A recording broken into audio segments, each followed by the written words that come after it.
Praise the Lord. Yeshu सहाय। आज के विषय हमारा पीछे मुड़कर मत देखो। पीछे मुड़कर मत देखो। लूका 9वां अध्याय उसका 62वां पद में हमें मिलता है।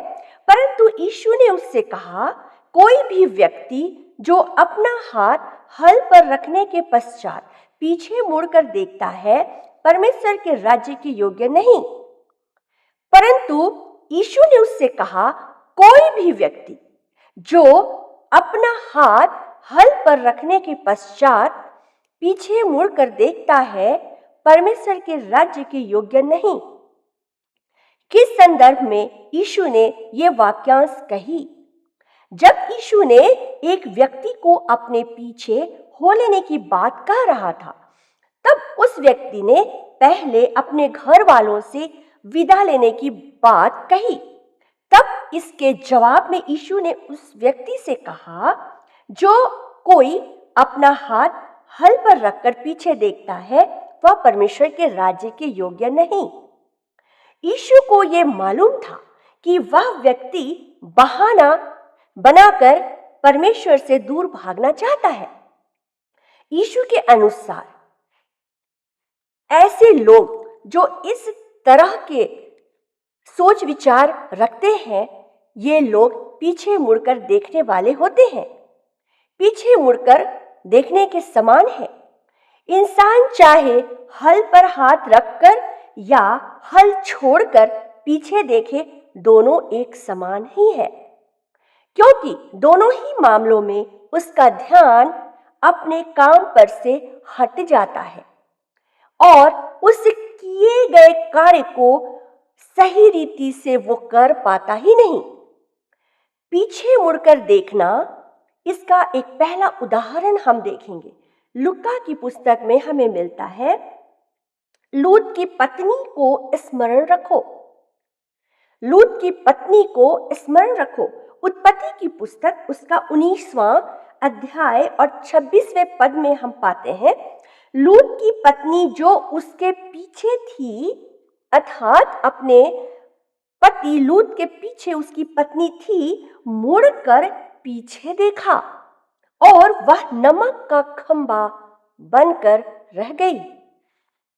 उत्पत्ति 19 अध्याय का पहला पद में हम यदि देखें, वहां हमें मिलता है, जब लूत शहर छोड़ने में देर कर रहा था, जब लूत अपने शहर को छोड़ने में देर कर रहा था, उत्पत्ति 19 का 16वां पद में हमें मिलता है, तब स्वर्गदूतों ने उसका और उसकी पत्नी और बेटियों का हाथ पकड़कर उन्हें नगर के बाहर ले आए। मतलब वो जाना नहीं चाहता था, वो अपने उस शहर सदोम उसे छोड़कर वो जाना नहीं चाहता था, जहां उसने अपने लिए, अपने परिवार के लिए बहुत सारे धन दौलत का इंतजाम कर रखा था और उस जगह को छोड़कर वो जाना नहीं चाह रहा था। उसके अंदर, उसके हृदय में एक हिचकिचाहट थी, लेकिन परमेश्वर के आदेश के अनुसार उसे वहां से निकलना था।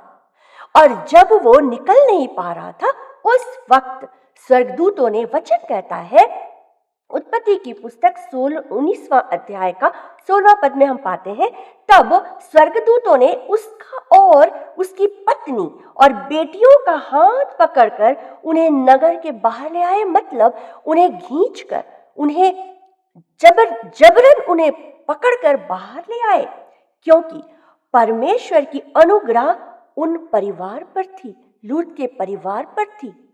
और हम लोग सब जानते हैं कि जो सदोम था वो किस तरह से नाश होने जा रहा था, और परमेश्वर नहीं चाहता था कि लूत और उसका परिवार उसमें नाश हो जाए।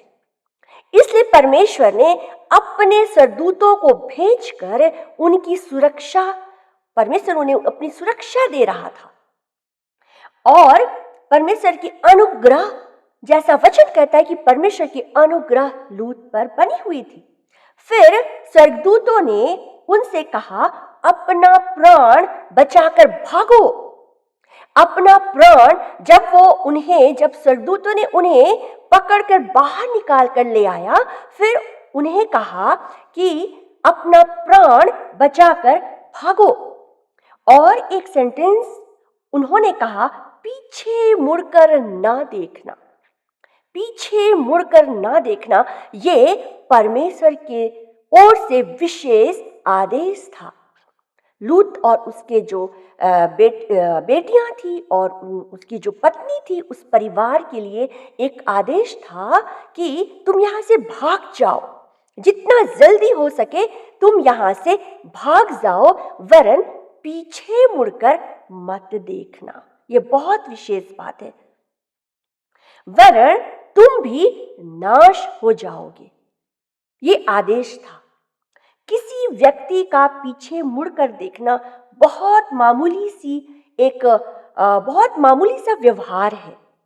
कोई भी व्यक्ति कभी भी पीछे मुड़कर देखता है। किसी भी जरूरत की बातें उसके जीवन में होती है, वो पीछे मुड़कर देखता है। लेकिन यहाँ विशेष बात ये थी कि परमेश्वर का आदेश था कि पीछे मुड़कर मत देखना।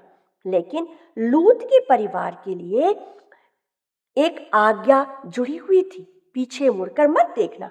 वरन लूत की पत्नी का पीछे मुड़ के देखने के संबंध में मुझे कुछ ऐसा लगता है कि वो एक महिला थी और महिलाओं के हृदय में एक ममता होती, एक मोह होता है। और मुझे ऐसा लगता है, वचन में नहीं लिखा, मुझे ऐसा लगता है एक व्यवहारिक ज्ञान के द्वारा, एक महिलाओं के स्वभाव, एक व्यक्ति विशेष के स्वभाव के द्वारा मैं ऐसा कह सकती हूँ, मैं ऐसा सोचती हूँ कि उसकी पत्नी का हृदय उस जगह या सदोम शहर की ओर लगा हुआ था। वह जानना चाह रही होगी कि आखिर इस शहर में क्या हो रहा है। हमें भागने को आदेश तो मिल गया है, पीछे देखना भी नहीं है, लेकिन आखिर उस शहर में क्या हो रहा है। उसका सदोम नाश हो रहा है, ये उसे यकीन कर पाना शायद मुश्किल हो रहा था। मैं ऐसा सोचती हूँ, उसका हृदय उन वस्तुओं की ओर लगा रहा होगा जिन्हें उसे छोड़कर जाना था, या फिर वापस उन्हें पाने की लालसा उत्पन्न हो रही होगी और इसलिए वो पीछे मुड़कर देखना उसे अच्छा लगा कि वो पीछे मुड़कर एक बार, एक मिनट उसने चाहा कि मैं पीछे मुड़कर देख लेती हूँ, क्योंकि मनुष्य होने के नाते उसके हृदय में बहुत तरह की बातें उठ रही होगी। में भी ऐसा हो सकता है कि वो ऐसा सोच रही होगी कि शायद मैं पीछे पलटकर एक बार देख लूं और फिर मैं आगे बढ़ूंगी। लेकिन मेरे भाई और बहनों, कितने दुख की बात है, चाहे जो भी हो, चाहे लूत की पत्नी के मन में क्या, उसके हृदय में क्या हो रहा था, ना हमें मालूम ना आपको मालूम, लेकिन परमेश्वर जानता है। चाहे जो कुछ भी हो, परमेश्वर की आज्ञा तो आज्ञा है, और आज्ञा थी कि पीछे मुड़कर ना देखना। इस आज्ञा का पालन ना कर पाने की वजह उसने अपनी जान गंवा दी। इस आज्ञा का पालन उसने कर नहीं पाया और जिसके कारण उसने अपनी जान गंवा दी। पलक झपकते मैं ऐसा सोचती हूँ कि जब वो पलट रही होगी पीछे, मिनट भी नहीं लगा होगा, सेकंड लगा होगा। पलक झपकते हम कह सकते हैं, पलक झपकते उसने परमेश्वर की अनुग्रह को खो दिया। मेरे प्रियो, कितनी भयानक बात है। परमेश्वर के आदेश, जो परमेश्वर आदेश हमें देता है, उस आदेश का यदि हम पालन कर नहीं पाते हैं मिनटों में, और उस समय पुराने नियम में हम देखते हैं बहुत सारी बातें उसी वक्त होती थी, उसी वक्त दंड की बातें, आशीष की जो भी बातें होती थी, एट द टाइम उसी समय हम देखते हैं उनके जीवन में होता था। और ये हम देख रहे हैं कि पलक झपकते उसने परमेश्वर की अनुग्रह को खो दिया और सदोम वासियों के साथ उसकी भी मौत हुई। सदोम वासियों के साथ वहां लोग मर रहे थे, आग की बरसात हो रही थी, वचन कहता है। और किस तरह से लोग चिल्लाहट और मर रहे थे, उसमें लूत की पत्नी भी शामिल हो जाती है, सिर्फ एक छोटी बात के लिए, आज्ञा नहीं मानने के कारण कि पीछे पलट कर मत देखो, पीछे पलट कर मत देखना। बस यही छोटी सी आज्ञा का उल्लंघन करती है और हम सब जानते कि वो नमक का खंबा बन जाती। कितनी भयंकर बात है। जहां हम वर्षों से रह रहे हैं, जहां हम वर्षों से रह रहे हैं, हमने मेहनत से धन दौलत हमने वहां पे पाया है, धन दौलत इकट्ठा किया है, और उस जगह से यदि कहा जाए सब कुछ छोड़कर यहां से निकल जाओ, और सब कुछ छोड़कर निकल जाओ, कुछ भी साथ मत ले जाओ और पीछे पलट कर भी मत देखो, ये आदेश सचमुच कितनी भयानक बात है एक मनुष्य के लिए ऐसा सोचना। बाकी लोगों ने लूत के साथ, उसकी जो बेटियां थी, वो लोग सब वहां से बहुत अच्छी रीति से वो लोग निकल गए, वो लोग बचकर निकल गए, कहा जाए वो बचकर निकल गए, लेकिन लूत की पत्नी नमक का खंबा बनकर रह गई। लूत की इस घटना के 2000 वर्षों के बाद हम लूका की पुस्तक में ये पाते हैं कि यहाँ पर यीशु इस बात को कह रहे हैं जो हमने पढ़ा कि लूत की पत्नी को स्मरण रखो। ये बहुत विशेष बात है और इसलिए यीशु अपने चेलों को इस बात को कह रहा है कि लूत की पत्नी को स्मरण रखो। वो किस संदर्भ में ये कह रहा है? जब मनुष्य का पुत्र अर्थात यीशु हमारे समक्ष प्रकट होगा, हमारा हृदय बिल्कुल यदि परमेश्वर के लिए समर्पित नहीं है, और ऐसा होने के कारण लूत की पत्नी को प्रभु यीशु कहता है स्मरण रखो कि उसके जैसा हमें बनना नहीं है, लेकिन अपने हृदय को परमेश्वर के समक्ष समर्पित करके हमें प्रभु में, प्रभु के भय में, प्रभु के प्रेम में, उसके आदेश का पालन में हमें बढ़ते जाना है। पूरी बाइबल परमेश्वर का आदेश है जिसे पालन करते हुए आगे बढ़ते जाना है। हमारे लिए कोई दो मत नहीं, कोई दो ऑप्शन ही नहीं कि ये नहीं करे वो नहीं करे। प्रभु कहता है ये करना है तो हमें करना ही है, ये मानना है हमें मानना ही है। यहां पर वो पलट कर यदि देखी तो वो पलट कर देख करके फिर आगे बढ़ सकती थी। पलट कर देखना बहुत बड़ी बात नहीं थी, लेकिन क्या कारण रहा होगा कि ये आदेश परमेश्वर की ओर से मिला कि पीछे पलटकर मत देखना। परमेश्वर का आदेश तो आदेश ही है।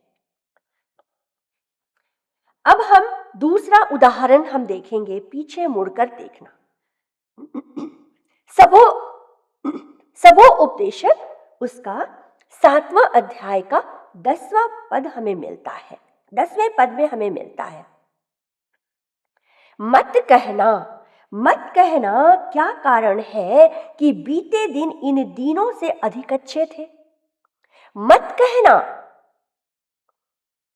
कहना कि बीते दिन, जो हमारा दिन बीत चुका है, बीते दिन इन दिनों से, प्रेजेंट जो अभी चल रहा है, इन दिनों से अधिक अच्छे थे। मेरे भाई और बहनों, कई बार हमारे मुख से ये निकलता है, पहले अच्छा था आज अच्छा चल नहीं रहा, आज अच्छा चल रहा है तो पहले मेरा जीवन बहुत ही खराब था। हम लोग कई बार बातों ही बातों में इस तरह की बातों को कहते हैं, और कई बार हम मसीही लोग दुख में, मुसीबतों में अपने उन पलों को याद करते हुए हम ऐसी बात को कहते हैं जब सब कुछ अच्छा था, और वर्तमान को हम कई बार कोसने भी लगते हैं कि वो दिन, वो पहले दिन हमारा बहुत ही अच्छा था और आज का वर्तमान हमारे लिए ठीक ठाक नहीं है। खोई हुई वस्तुओं को पाने की ख्वाहिश में कई बार हम बर्बादी की ओर जाने लगते हैं। पिछला जीवन देखते हुए मुड़कर देखना, पीछे जिन बातों को हम छोड़कर आगे बढ़ चुके हैं और आज फिर से उन बातों को जिसे हमने छोड़ा है, प्रभु के लिए एक मसीही बनकर एक मसीही जीवन में हम आगे बढ़ रहे हैं। और जिन बातों को हमने पिछला जीवन जो हमने छोड़ रखा है, कई बार आज का जीवन से हम असंतुष्ट होते हैं और उन दिनों को याद करते हैं। और ऐसा होता है कि आज का जीवन भी हमारे लिए बर्बादी को लेकर आता है, क्योंकि प्रभु नहीं चाहता, प्रभु कतई नहीं चाहता। हम गिनती की पुस्तक और उसका 11वां अध्याय का 5 पद से 6 पद तक हम देखेंगे। यहां यो लिखता है, जब इजरायली मन्ना खाकर उकता गए थे, जब इजरायली मन्ना खाकर उकता गए थे और पीछे मुड़कर देखना चाहा, पीछे मुड़कर देखना शुरू किया और कहने लगे, क्या कहने लगे मेरे भाइयों और बहनों, हम लोग इसको देखेंगे। क्या कहता है वचन, गिनती की पुस्तक उसका 11वां अध्याय का 5 से 6, हमें मिस्र की वे मछलियां याद है जो हम मुफ्त में खाते थे, और खीरे, प्याज, लहसुन भी, परंतु अब तो हमारा जी ऊब गया है, मन्ना के सिवाय हमें यहां और कुछ दिखाई नहीं देता। ये भी मुड़कर, पीछे मुड़कर देखने वाली बात है। ये यहूदी, ये इजराइली अब याद कर रहे हैं, ये इजराइली अब याद कर रहे हैं, मन्ना खाते खाते उकता गए हैं। और ये मन्ना परमेश्वर की ओर से आदेश मिला हुआ है कि अभी वर्तमान में तुम्हें मन्ना ही खाना है, क्योंकि परमेश्वर उन्हें कहा था कि जब तुम उस जगह, जिस जगह को मैं देने पर हूं, जब तुम वहां पहुंचोगे, वहां दूध की नदियां बहती हैं। लेकिन आज तुम मन्ना ही खा लो, आज तुम मन्ना में ही अपना जीवन व्यतीत कर लो। लेकिन मन्ना खाते खाते ये उकता गए और ये वाद विवाद में आ गए, मूसा के साथ वाद विवाद में आ गए और ये कह रहे हैं कि मिस्र की वे मछलियां याद है जो हम मुफ्त में खाते थे, और खीरे, प्याज, लहसुन और बहुत सारे वगैरह वगैरह, बहुत सारी चीज, परंतु अब तो हमारा जी ऊब गया है, ऊब गया है, मन्ना के सिवाय हमें यहां और कुछ दिखाई नहीं देता। और मूसा के सामने वे रो रो कर कहने लगे, हमें मांस खाने को दे। जो परमेश्वर दे रहा है वो हमें नहीं चाहिए, जो परमेश्वर का आदेश है वो हमें पालन से वो दूर भाग रहे हैं, क्योंकि उन्हें तकलीफ हो रहा है एक ही चीज खा खाकर। अब वो वाद विवाद में आ गए, मूसा से कहते हैं हमें मांस खाने को दो।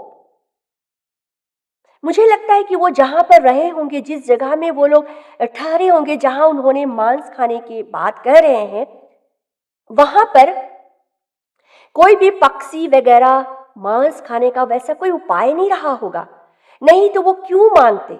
वो खुद से अपने बकरियों को, भेड़ों को वो काट कर वो खा सकते थे, बहुत सारे इंतजाम हो सकता था। लेकिन उन्होंने मूसा से कहा, क्योंकि आदेश मिला था कि उन्हें केवल और केवल मन्ना ही खाना है, और तब यहां पर हमें मांस खाने को दे।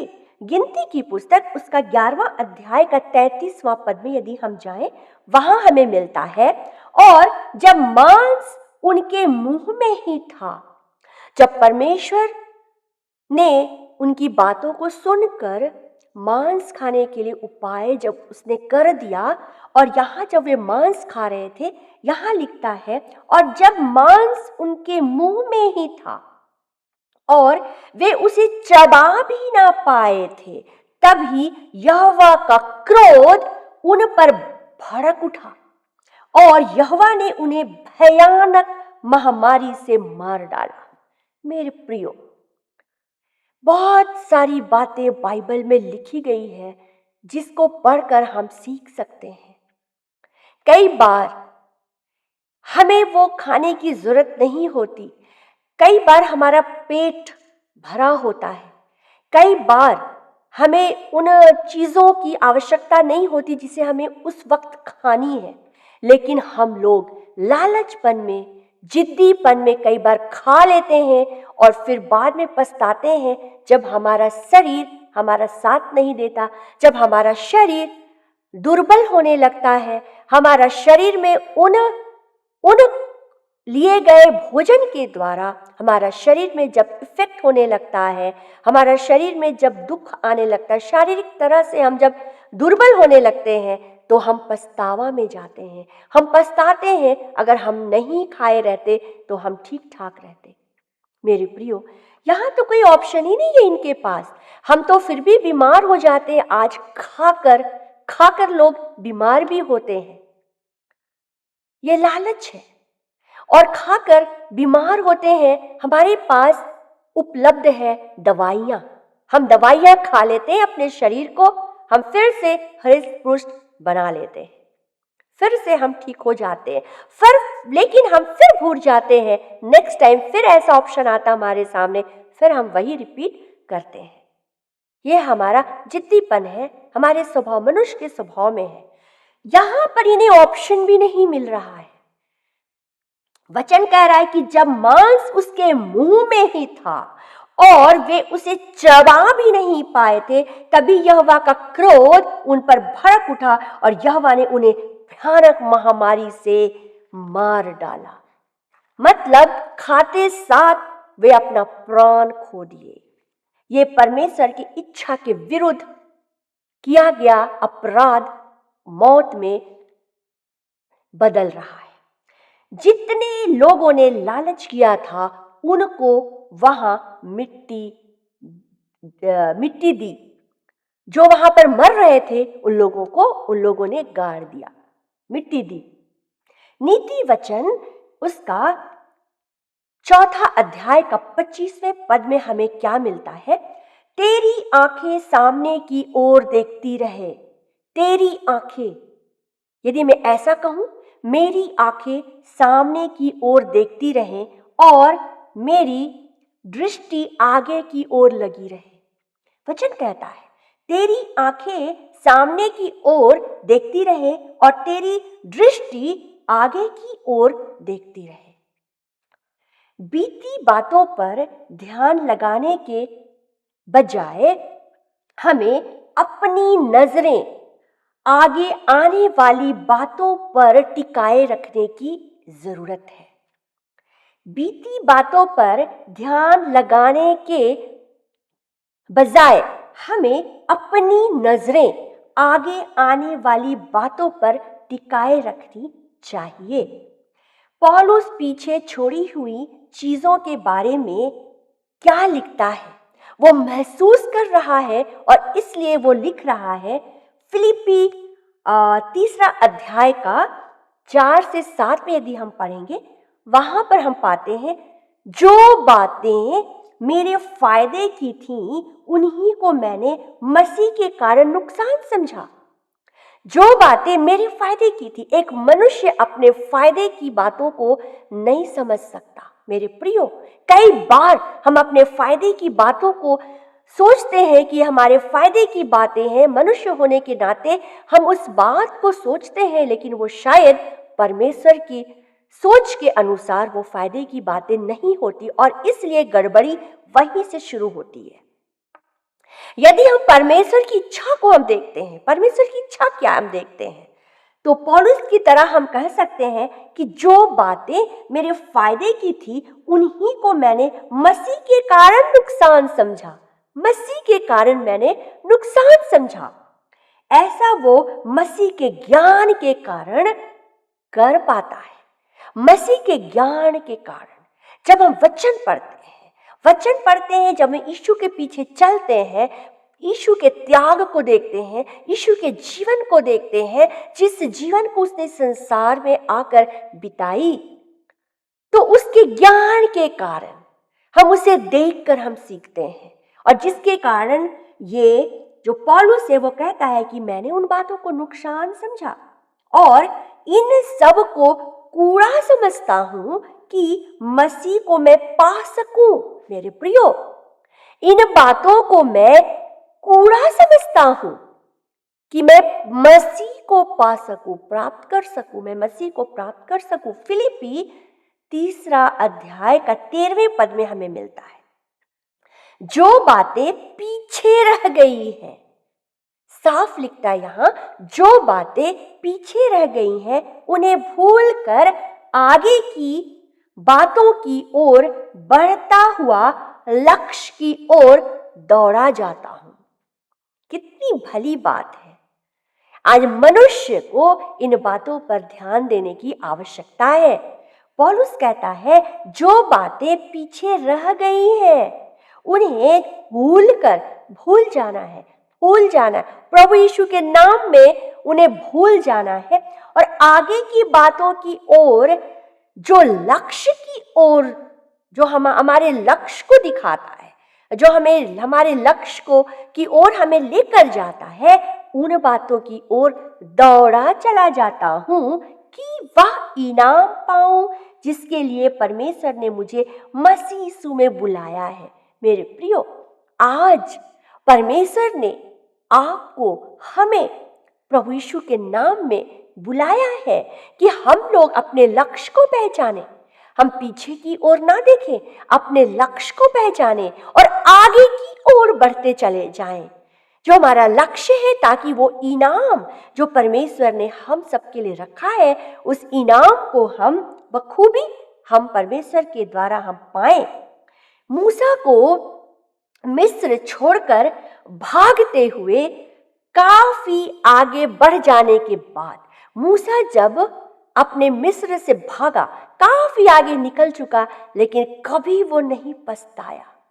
वचन में कहीं भी नहीं लिखा कि वो अपने उस मिस्र से भागा और वो कहीं पर पछताया कि मैंने मिस्र से क्यों भागा, क्योंकि ये हमें कभी नहीं भूलनी चाहिए कि मूसा एक राज्य घराने में पल रहा था और एक राज्य घराने का जीवन को वो व्यतीत कर रहा था। उसे किसी बात की कमी नहीं थी, लेकिन वो उस मिस्र से जब वो निकलता है, वो कितने तकलीफ और कितने दुख का जीवन में वो बिताता है और 40 साल के बाद फिर वो वापस लौटता है। सचमुच में परमेश्वर का बहुत ही सुंदर योजना हमारे जीवन में है। उसने सारी चीजों को छोड़कर वहां से भागा था। बाइबल में कहीं भी नहीं लिखा कि वो उस राजघराने से भागकर कहीं पछताया, वरन वचन कहता है कि उसने निंदा सहना उन धन दौलत से बेहतर समझा। मूसा के बारे लिखता है कि उसने निंदा सहना, प्रभु यीशु के लिए, प्रभु यीशु के नाम में परमेश्वर के लिए दुख सहना, निंदा सहना, उसने उन धन दौलत से बेहतर समझा। हमारे बीते समय के अनुभव कुछ मीठे होते हैं, कुछ खट्टे होते हैं। इन अनुभवों की वजह से हम कई बार अपने जीवन में पीछे मुड़कर देखने लग जाते हैं, रुक भी जाते हैं, आगे बढ़ने की बजाय रुक भी जाते हैं। लेकिन आज नीति वचन उसका 4 अध्याय में हम पाते हैं, शिक्षा को दृढ़ता से थामे रह, शिक्षा को दृढ़ता से थामे रह, उसे छोड़ ना दे, उसे छोड़ ना दे, उसकी रक्षा कर। यदि हमें शिक्षा मिल रही है परमेश्वर की ओर से, तो हमें उसे थामे रहना है। और लिखता है उसकी रक्षा कर। क्यों लिखता है रक्षा कर? क्योंकि जो वचन हमारे हृदय में, आपके हृदय में आ चुका है, परमेश्वर ने जिस जगह से हमें उठाकर खड़ा किया है, जो वचन के द्वारा आज हम जी रहे हैं, जो वचन के द्वारा आज हम प्रभु में आगे बढ़ रहे हैं, हमारा जीवन आज एक परिवर्तित जीवन को हम जी रहे हैं, तो आज हमें उन वचनों को, जिन वचनों के द्वारा हमने प्रभु यीशु को जाना, हमने परमेश्वर को जाना, हमने पवित्र आत्मा को जाना, हमने अपने जीवन को बदलते देखा, उन वचनों की रक्षा हमें करनी है, उसे अपने हृदय में सजो कर हमेशा रखनी है कि जब हम मुसीबत में पड़े तो उन वचनों के आधार पर हम अपना आगे का जीवन, पिछला जीवन नहीं लेकिन अपने आने वाले जीवन को और ज्यादा खुशहाली बनाते हुए हम आगे बढ़ते जाएं, क्योंकि वह हमारा जीवन है। वचन कहता है शिक्षा को दृढ़ता से थामे रह, उसे छोड़ ना दे, उसकी रक्षा कर, क्योंकि वह तेरा जीवन है। प्रभु आप सबों को इस वचन के आधार पे बहुत आशीष दे। Praise the Lord. Yeshu Sahay.